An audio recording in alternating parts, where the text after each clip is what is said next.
नमस्कार। जब हम सरकार की बात करते हैं और सरकार को लेकर के जब बिहार की राजनीति की बात करते हैं तो उस बीच में बहुत सारी चीज़ें ऐसी हैं जो छूट जाती हैं। हम लगातार आपको बताते रहे हैं कि सरकार किस तरह से काम कर रही है और विपक्ष जो कि एकदम इतना भारी संख्या होने के बाद भी आम लोगों के मुद्दों को नहीं उठा पा रही है, ये सबसे बड़ी समस्या है। आखिर सरकार कर क्या रही है? सरकार लगातार अपना काम कर रही है। बजट सत्र समाप्त हो गया है और हमने आपको वादा किया था कि हम आपको अब अलग अलग जो सरकार के काम हैं, सरकार किस तरह से अब एक्शन में है, उन सारी चीज़ों को बताएंगे। लेकिन उससे पहले हम आपको बता दें कि अभी जो खबर आपके सामने लेकर के आए हैं कि नीतीश कुमार के एक्शन में आते बोरिया बिस्तर समेट लेने लगी है भाजपा। अब इसके पीछे आप समझ लीजिए कि क्या कुछ होने वाला है। ये पूरी कहानी हम आपको बताते हैं, लेकिन उससे पहले आपको बता दें कि हमने आपको सदन से मैं सीधे बताया था कि किस तरह से बिहार में सरकार चल रही है और ये सरकार किस तरह से काम कर रही है। सरकार ने अपने बजट में बहुत सारी बातें ऐसी कही थी, जिसमें सबसे मुख्य बात यह था कि पहली बार लंबे समय के बाद, या कहा जाए कि इस सरकार ने अपने संकल्प को दोहराते हुए 90% से ज़्यादा राशि जो है पिछले साल के बजट में प्रदान की गई थी उसको खर्च किया।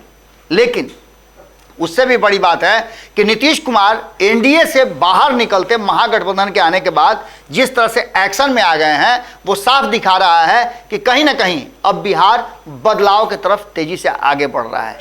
नीतीश कुमार ने चर्चा बजट की हो रही थी, उस दौरान एक बात जरूर कही थी और नीतीश कुमार के मंत्री ने कहा था कि भारतीय जनता पार्टी के लोग हमारा विरोध करने से ज़्यादा बेहतर होगा कि केंद्र सरकार से आग्रह करें हमारे साथ मिल करके कि हमारा जो बिहार का हक हिस्सा है वो दे दें। इस बीच हमने आपको बताया कि किस तरह से नीतीश कुमार ने एक बार फिर से विशेष राज्य के दर्जा वाला मामला जो है सामने रखा है कि यदि बिहार अपने संसाधनों से इतना ज़्यादा प्रगति कर सकता है, एक प्रगतिशील राज्य के श्रेणी में आ सकता है, तो प्रगति करने में अगर केंद्र का सही सहयोग मिले, साथ मिले, अगर हमें विशेष राज्य का दर्जा मिले तो हम निश्चित रूप से आगे काम करेंगे।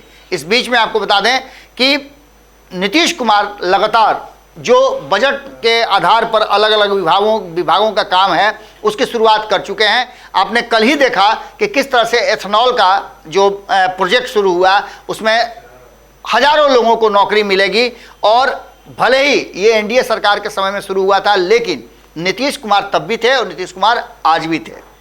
अब ऐसी स्थिति में आप समझ सकते हैं कि एक नई सिलसिला शुरू हो गई है जिसमें सरकार अपने बजट में जो संकल्प लिया है उस संकल्प को पूरा करने लगी है। इसके साथ साथ एथेनॉल वाली बात को लेकर के, उसके बाद जल जीवन हरियाली को लेकर के भी सरकार पूरी तरह से एग्रेसिव है और लघु जल संसाधन विभाग का बजट जो है वो सामने रखते हुए कई उद्घाटन और कई तरह की सुविधाएं की गई हैं जिससे आम लोगों को, किसानों को फ़ायदा मिले। और सबसे ज़रूरी है कि जो विभाग सबसे ज़्यादा बिहार को राजस्व की देता है उस विभाग के तरफ सोचा जाए। छोटे छोटे स्तर पर भी लघु जल संसाधन विभाग इसी तरह का एक विभाग है जिसमें छोटे छोटे नहर, पैन, कुआं, जिससे कि लोगों को सुविधा मिल सके और सिंचाई के साधनों को उपलब्ध कराया जा सके, इस तरह की व्यवस्था की गई है। आपको बता दें कि इसके तहत रिमोट से उद्घाटन जिन जिन चीज़ों का हुआ उसमें से 242 योजनाओं का उद्घाटन किया गया है, जिसमें 386 का शिलान्यास किया गया है। उसी तरह से 99 नहर, आहर, पैन का, 85 तालाब का, 22 चेक डैम का और 36 लिफ्ट सिंचाई योजना का उद्घाटन किया गया है। इसके तहत आपको बता दें कि 222 आहर पैन, 113 तालाब का, लगभग 22 तालाबों को फिर से जीर्णोद्धार किया गया है और ये संसाधन आम लोगों के काम में आएंगे। सरकार इस पर पूरी तरह से ध्यान दे रही है। इसके साथ साथ सरकार ने एक और संकल्प दोहराया है कि प्री मैट्रिक छात्रवृत्ति जो थी उसको लगातार 97 लाख छात्रों को 9.72 अरब रुपए दिए जाएंगे। अब सिर्फ 9वीं और 10वीं के लिए केंद्र सरकार देगी 60%, बाकी 40% राज्य सरकार का एजेंस होगा। इससे पहले आपको बता दें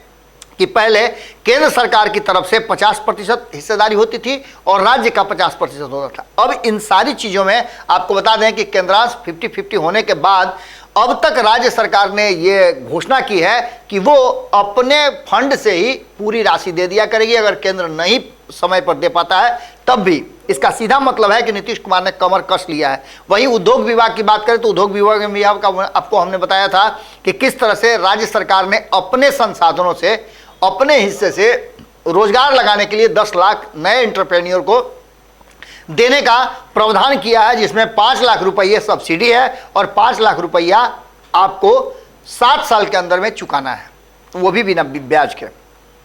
अब ऐसी स्थिति में नीतीश कुमार ने जिस तरह से नया पोस्टर किया है और चीज़ों को अपने हिसाब से फिर से एग्जीक्यूट करना शुरू कर दिए हैं, इसका सीधा मतलब है कि नीतीश कुमार के एक्शन में आते ही भारतीय जनता पार्टी के पास मुद्दों की कमी हो गई है। भारतीय जनता पार्टी उधर चुनाव की तैयारी कर रही है और इधर नीतीश कुमार लगातार काम करके बिहार की जनता के नज़रों में खुद को स्थापित करने में लगे हुए हैं। इसका सीधा असर आने वाले चुनाव पर भी पड़ सकता है। मतलब सीधा है कि भारतीय जनता पार्टी अगर सरकार के साथ मिलकर के बिहार के लोगों की समस्याओं का समाधान करने में पिछड़ जाएगी तो नीतीश कुमार निश्चित रूप से आगे निकल जाएंगे और ऐसी स्थिति में बोरिया बिस्तर समेटने के सिवाय भारतीय जनता पार्टी के पास कोई दूसरा विकल्प नहीं है। जुड़े रहिए भारत लाइव के साथ। खबर कैसी लगी जरूर बताइएगा, क्योंकि इस तरह की खबरें निश्चित रूप से आपको मनोरंजन नहीं बल्कि ये सोचने के लिए मजबूर करेगी कि सरकार को अब कैसे सपोर्ट करें और सरकार आपके लिए क्या कर रही है। बहुत बहुत धन्यवाद। अगर ये वीडियो पसंद आई और वह बिहार के राजनीति और बिहारियत से सरोकार रखेनी तो सब्सक्राइब बटन दबा के चैनल के सब्सक्राइब कर ली। ओजे एगो घंटी बा, ओकरा बटन दबा देला से कुल सटीक और मारक खबर रुआ मुफ्त में मिल जाई। अगर रुआ पत्रकारिता के हमनी के नया प्रयोग में सहयोग कर चाहतानी तो ज्वाइन बटन दबा दी। पेटीएम नंबर नोट कर ली 9386816700। धन्यवाद।